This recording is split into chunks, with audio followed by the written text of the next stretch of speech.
तर आज दिवाळीच्या निमित्तानं खरं तर राज्यात दोन मोठ्या घडामोडी आपल्याला पाहायला मिळतात। एकीकडे मुंबईत दोनही ठाकरे बंधू सलग 7व्यांदा आता एकत्र येणार आहेत, निमित्त आहे दीपोत्सवाचं। तर दुसरीकडे बीडमध्ये खरं तर ओबीसी महाएल्गार मोर्चाचं आयोजन करण्यात आलेलं आहे आणि ओबीसीचे सर्वच मोठे नेते जे आहेत या मोर्चात या महाएल्गार मेळाव्यात सहभागी झालेले आहेत। यावेळीचे दोन मोठ्या घडामोडी आपण बघतोय ते म्हणजे एकीकडे मुंबईत दोनही ठाकरे बंधू पुन्हा एकदा एकत्र येत आहेत, तर दुसरीकडे बीडमध्ये देखील ओबीसीचा महाएल्गार मोर्चा होतोय।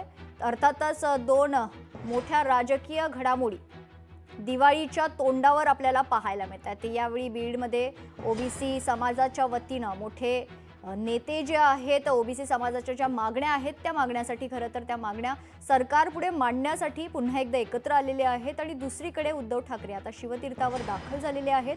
शिवाजी पार्क या ठिकाणी जाण्याआधी दोनही ठाकरे बंधूंमध्ये शिवतीर्थावर चर्चा होण्याची शक्यता वर्तवली जाते। यावेळी काही मोठी राजकीय खरं तर घोषणा होईल का याकडे संपूर्ण राज्याचं लक्ष लागलेलं आहे। ही दोन दृश्य लोकशाही मराठीवर एक्सक्लुझिव्ह आपण पाहतो। एकीकडे मुंबईमध्ये दोनही ठाकरे बंधू पुन्हा एकदा 7व्यांदा एकत्र येत आहेत, तर दुसरीकडे बीडमध्ये ओबीसी महाएल्गार मोर्चाचं आयोजन करण्यात आलेलं आहे आणि यावेळी मोठ्या संख्येनं ओबीसी समाज, ओबीसी बांधव एकत्र जमलेले आहेत, या मोर्चात सहभागी झालेले आहेत।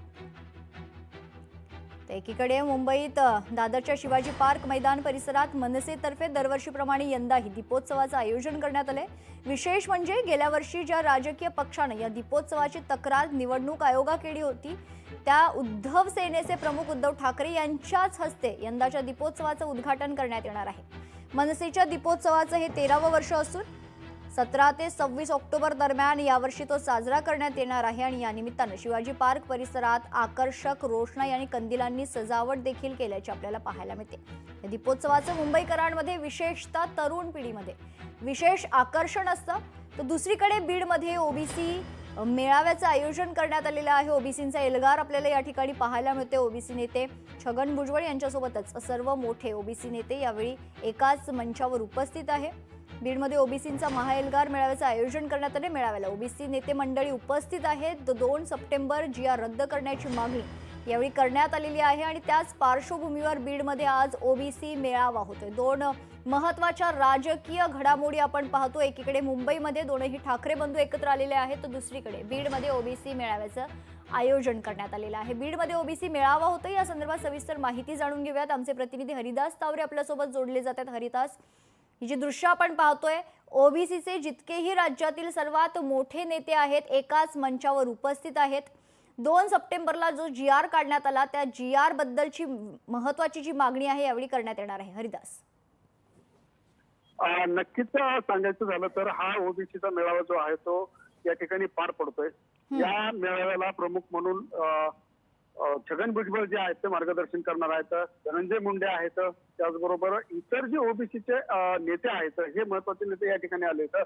आणि महत्वाचं सांगायचं झालं तर हा ओबीसी मेळावा जो या ठिकाणी पार पडतोय तो म्हणजे 2 सप्टेंबर रोजी जो अध्यादेश जारी केला सरकारनं, त्या अध्यादेशाच्या विरोधामध्ये हा अध्यादेश रद्द करा या मागणीसाठी, या प्रमुख मागणीसाठी या ठिकाणी हा जो मेळावा आहे तो पार पडतोय।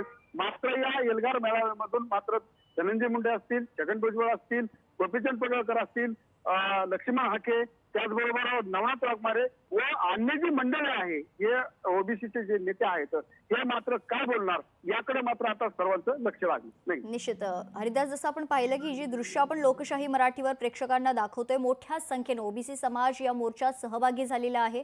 गेल्या अनेक दिवसांपासून राज्यात एकंदरीतच मराठा समाज विरुद्ध ओबीसी समाज असे एक चित्र निर्माण केलं जाते आणि त्याच अनुषंगाने या मोर्चाला विशेष महत्त्व आहे। हरिदास, नक्कीच आपण गावगाड्यामध्ये जर पाहिलं तर ओबीसी विरुद्ध मराठा हा संघर्ष या ठिकाणी पाहिलाय। विशेष म्हणजे जे मराठा बांधव ओबीसी मध्ये प्रमाणपत्र घेतलेत, ज्यांना कुणबी प्रमाणपत्र मिळालेत, ते ओबीसी जे बांधव झालेत ते आता जे राजकीय आरक्षण आहे, ज्या ग्रामपंचायत जे स्थानिक स्वराज्य संस्थांच्या निवडणुका आहेत या निवडणुकामध्ये आता हे उमेदवारी अर्ज दाखल करणार। त्यामुळे ओबीसीचं जे अस्तित्व आहे या ठिकाणी संपलं असल्याचं या ठिकाणी चित्र पाहायला मिळतंय। त्याच्याच विरोधामध्ये हा अध्यादेश 2 सप्टेंबर रोजी जो काढला आहे या अध्यादेशाच्या विरोधामध्ये हा एल्गार मेळावा पार पडतो।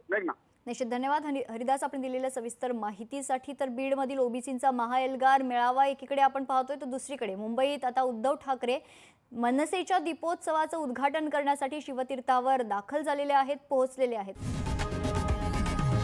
लोकशाही मराठी ऐका, पहा, जागरूक रहा.